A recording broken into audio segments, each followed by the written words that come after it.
zelo težko vprašanje, zato ker je zelo odvisno od primera do primera, ker vemo, da nekje se starši mogoče malo preveč vključijo in zadušijo pač neki interes in neke želje otroka, ki se odloča, kaj bi rad v življenju počel. Na drugi strani imamo pa včasih kakšne starše, ki so pa sploh nič vključeni, pa bi lahko z nekimi svojimi predlogi, s svojim pogledom na to in tudi s svojimi izkušnjami, saj imajo svojo službo, svojo kariero in tudi s tem lahko pač neka določena vodila ponudijo otrokom. Tako da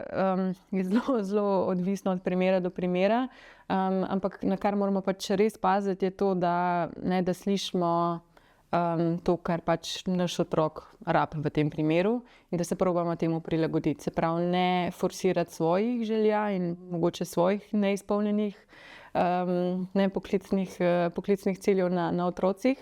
ali pa tudi, da ne jih pustiti čist brez kakršnega koli vodenja, da če nič drugega, da jih lahko samo,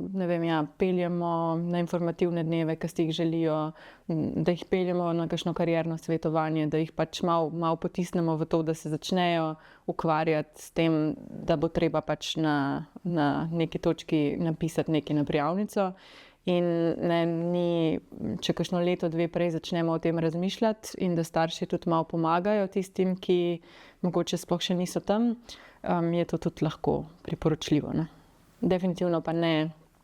zadušiti in preslišati tega, kar si pa otrok zares želi.